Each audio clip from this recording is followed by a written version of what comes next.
Tunaelewana? Tumekubaliana hatua yetu ya kwanza ni kuja kujenga nyumba 5,000 hapa Molo, na tutaanza na nyumba za wale watu wanaishi pale Kasarani. Nyinyi mnanielewa? Na mimi narudi hapa mwenyewe kuja kuzianzisha, kwa sababu mimi niliwaahidi wale watu wa pale Kasarani wanaishi kwa slum. Kazi yetu ni kuwaondoa watoke pale waingie kwa nyumba yenye iko na maji, yenye iko na stima, yenye iko na sewage, yenye tutaweka hospitali, na tutahakikisha watoto wao wanasoma kama watoto wa taifa letu la Kenya wengine. Sijui kama tumeelewana watu wa Molo. Tunaelewana? Na mimi nitarudi hapa kuanzisha hiyo kazi.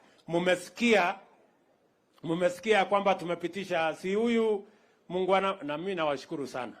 Mumenipatia mtu shujaa anaitwa KK.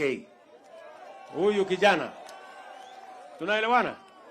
Huyu kijana ndio nimekuja nikamfanya yeye ndio chairman ya kupanga mambo ya finance ya Kenya mzima. Na amepanga hiyo kazi, imekaa chonjo. Tumeelewana? Wale watu walikuwa wanajaribu kuleta Kiingereza kidogo kidogo, tumewanyorosha. Sio kama tunaelewana. Kwa sababu tunahitaji pesa ya kupanga mambo yenu. Tunataka watoto wenu wasome, tunataka tujenge manyumba. Na nyinyi vijana wa Molo nataka mnisikize. Vijana mko hapa? Vijana wa Molo mko? Mbona sikii sauti yenu? Mko? Sikia. Hapa maishani in the next 1 month tunaanzisha kujenga nyumba 200 ya kwanza hapa maishani. Hiyo manyumba tunahitaji vijana 500 600 watakaofanya kazi pale. Vijana wa Molo mko tayari kwenda kufanya hiyo kazi? Si tulikubaliana wera ni wera? Ama tulikubaliana namna gani? Si tulikubaliana kazi ni kazi? Next 1 month tunakuja kuanzisha ujenzi wa manyumba pale ya kwanza 200.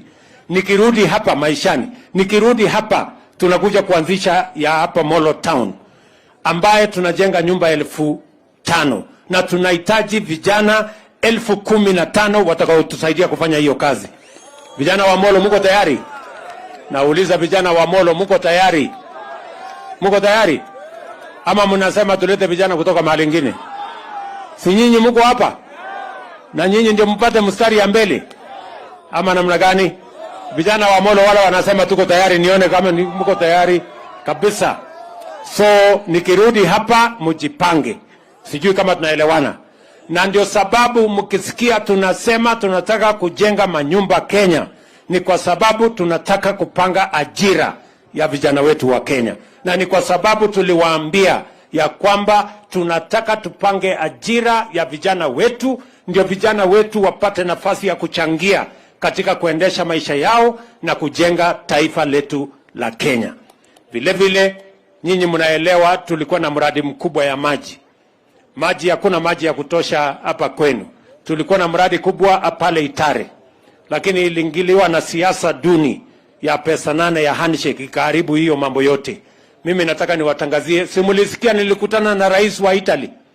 Ameshakubali ile pesa karibu bilioni 15 ilikuwa imepotea, tumeokoa hiyo pesa, imepatikana, na sasa tutakuja kukamilisha damu ya Itare, ilete maji Molo, ilete maji Njoro, ilete maji Elbakon, peleke maji kule Kuresoi, ipeleke maji Rongai, na ipeleke maji mpaka Nakuru town. Nyinyi mnanielewa? Tunaelewana? Hiyo tumekamilisha, nilitumana waziri na wale wengine wote. In the last 2 weeks we have completed, and we have now an agreement on starting the Itare Dam that was stopped by useless politics. Now we are going to have water from Itare that is going to serve the people of Molo, the people of Njoro, the people of Kuresoi, kule Rongai, all the way to Nakuru town. Tunaelewana jameni? Barabara ya kutoka hapa Elbagon kwenda mpaka ishikane na kule Rongai, hizo barabara zote sasa tumeipangia. Na ndio sababu tunataka tushirikiane na viongozi wetu wote, tupeleke mambo ya taifa letu la Kenya mbele. Mimi najua mulielezwa ya kwamba na wale watu wa fitina mingi, ile watu ya kitendawili ya fitina, walituambia ya kwamba kutatokea fujo Kenya baada ya uchaguzi. Iko fujo imetokea? Ni matapeli, si matapeli. Shetani ashindwe asishindwe? Si shetani ashindwe? Si tuko na amani? Mimi nataka niwahakikishie, tutahakikisha ya kwamba kuna amani kila sehemu ya Kenya. Hata wale watu wajeuri walikuwa wanaiba ng'ombe kule sijui Elgeyo Marakwet, West Pokot, sijui wapi. Hawa watu tumewakomesha. Wale wanajaribu kuiba ng'ombe kidogo kidogo hapa kwenu, hawa nitawazamisha. Hakuna mtu ataiba ng'ombe, kila mtu achunga ng'ombe yake. Awachane na ng'ombe ya mtu mwingine. Ama namna gani?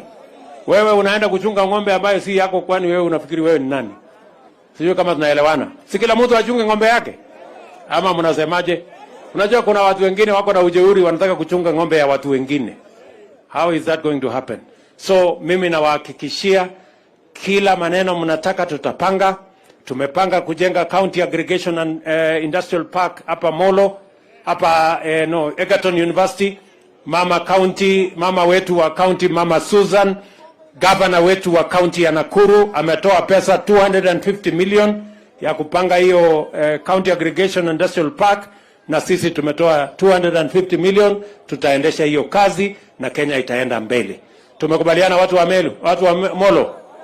Mnasema tuendelee kupanga na kutekeleza hii kazi, ama mnataka hao watu watuletee maandamano na masufuria kwa kichwa? Tupange vera, kazi iende mbele. Hebu nione wala wanasema kazi iende mbele. Sasa si mnajua mimi niko na mtu ambaye ananisaidia hii kazi. Jamaa anaitwa Rigathi. Mtu ya kusema ukweli. Na yeye yako area. Haya, wapi makofi ya Rigathi? Molo muliega. Muliokuo. Mwakena ni kuona jamba itu muthamaki witu. Mwethurire ka kuringiririo.